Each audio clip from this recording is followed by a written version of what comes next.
சேக்காளி மாடசாமி என்னை பார்த்து வந்தான். என்னடே நீ ஒரு மாதிரி மொழி சரியில்லையே, என்ன கேட்க போகிற, எனக்கு பயமாக இருக்குது, என்னடே கேட்க போகிற அப்படின்னேன்.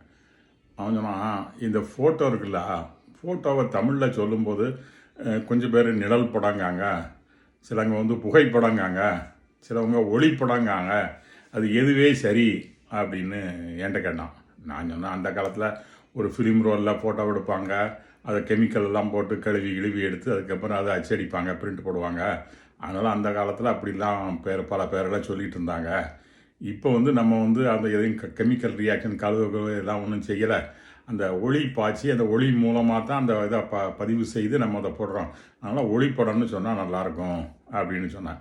அதனால் என்னவே நீர் இந்த சூரிய நாராயண சாஸ்திரினா பருதிமால் கலைஞர் அப்படின்னு சொல்கிற மாதிரி தூய தமிழில் சொல்கிறாரு.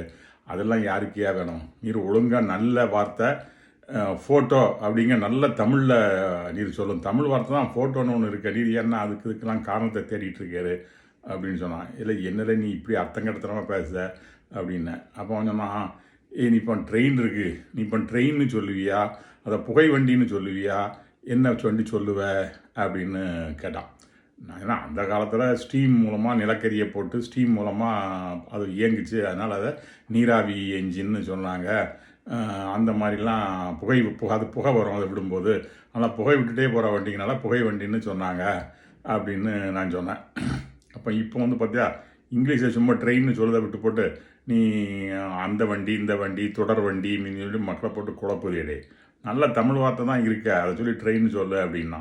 சரிடா, மாடசாமியை நம்ம எப்படி சொல்லி திருத்தது? இருந்தாலும் அவன் சொல்கிறத ஒரு உதாரணம் இருக்குது. ஒவ்வொரு வார்த்தையையும் ஒவ்வொரு சொல்லையும் அப்படியே தமிழ்படுத்தி அப்படி சொல்கிறதுக்கு பதிலாக அந்த எந்த வார்த்தையில் சொல்லப்படுதோ அந்த வார்த்தையை நம்ம அப்படியே அடாப்ட் பண்ணிக்கலாம், அதை தத்தெடுத்துக்கலாம், அதே வார்த்தை புரிஞ்சுக்கலாம். இதை நம்ம புரிஞ்சுக்கலாம்.